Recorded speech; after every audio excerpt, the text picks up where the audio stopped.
تو کیا ایک شخص جس کے پاس وقتی طور پر استطاعت نہیں ہے جانور خریدنے کی تو کیا وہ قرض لے کر قربانی کر سکتا ہے؟ دیکھو نا، اس آدمی کی حالت دو حالتوں سے خالی نہیں نہیں۔ نمبر ایک، ان کی آمدنی ہے، کاروبار ہے، فی الحال وقتی طور پہ پیسے نہیں ہے، لیکن تنخواہ ہے، ملازمت ہے، آمدنی ہے، وہ اس ادھار کو آسانی کے ساتھ اتار سکتا ہے۔ صحیح۔ ٹھیک ہو گیا؟ جی یہ بالکل خرید لے، قرض لے لے، کیونکہ گنجائش ہے۔ جی ان کو پتہ ہے کہ میرا کاروبار ہے، میرے مجھ تنخواہ آتی ہے، تو انشاءاللہ میں 1 2 مہینے 3 مہینوں میں قسطوں میں اس کو ادا کر دوں گا، تو یہ کر لے، کوئی حرج نہیں ہے۔ جیسا کہ عام قرض لینے میں کوئی حرج نہیں ہے، تو اس میں بھی کوئی حرج نہیں ہے۔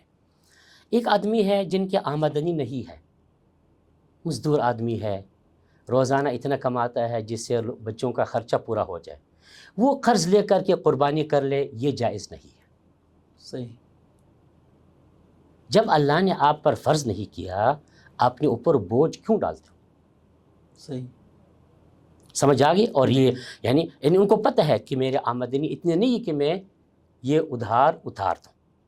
صحیح، 2 ماہ 3 ماہ سال میں بھی نہیں اتار سکتا ہے، جی تو اس کے لیے یہ جائز نہیں نہیں ہے، کیونکہ اس سے لوگوں کا مال کا ضیاع کا خطرہ ہے، اور آپ کو پتہ ہے کہ میں تو نہیں ادا کر سکتا ہوں، تو یہ جائز نہیں ہے۔ لیکن اگر ان کے پاس بعد میں مہینے بعد 2 مہینے بعد 3 مہینے بعد مثلا آمدنی ہے، پیسے آ سکتے ہیں، اتار سکتے ہیں، بالکل صحیح ہے۔